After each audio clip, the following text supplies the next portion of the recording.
Channel asibu tabiriba miyambu ahamada taramna oksari channel asibu nuksibiduna miyamna subscribe tausinbiramu hauji ahamada maroiba pausing khanganjari.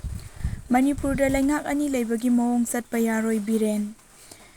Freedom of speech amasung express lei hairagasu yamna ahenba yauraklagadi sabsana thabak lokhatpa tabani. Mana pamba loop semlaga media da haining ba panghaida haive yaroi. Manipurda laingak ani leibagi maongda chatpa yaroi. TV की discussion दसु panelist सिंगना खनारी बदुगी वांगमुदा मीगी थमोई सोकपा याबा वांगांग बिगनु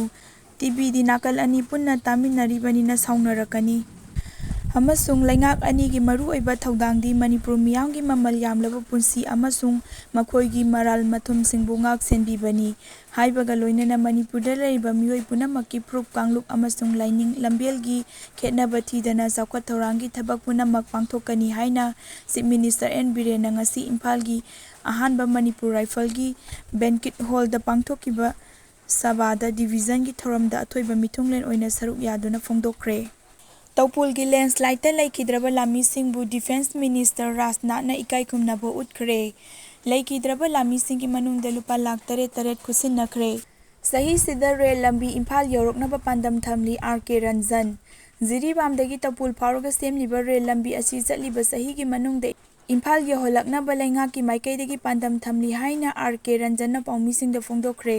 Manipur की health service अवोनबा पुरकनबा होटनरगनी लनाई लाइंग संगचिंगदा थबक तोरंबा लैंगाकी डॉक्टर सिंगी मथक्ता एक्शन लौखटपा हौरे द शशि कुमार मणिपुरदा कोविड पॉजिटिव मियोइ 12 ओइखी 53 फगटपा ngamखी गाड़ी हुरानबा अमा फारे इरिनबुंग PS की ओसीना लुसिंगबा टीम अमा ngarang नोंगालमदाई पुंग 3 मखाइरोम तारकपदा कैराउलितान मखोंगदगी गाड़ी हुरानबा मियोइ अमा महाकना हुरालकपा होंडा एक्टिवा ग्रे अमागा कोनना फागटले हाइरी फारबा मियोइदुगी ममिंगना थियांगखोंगदगी कोनुमादगी MD समीर सिगा सही 13 अपोकपा MD नाजुरुद्दीन कवी मंगोंदगी रजिस्ट्रेशन नंबर यावरमदबा होंडा एक्टिवा असि फागटखिबगा लोइनना महाकी मथक्ता case FIR number 878/2022 under section 37934 IPC की मखादा केस अमा लौखटले हाइरी ngasigiना matang swaisda maroiba pausing khanganjaba loisinjare।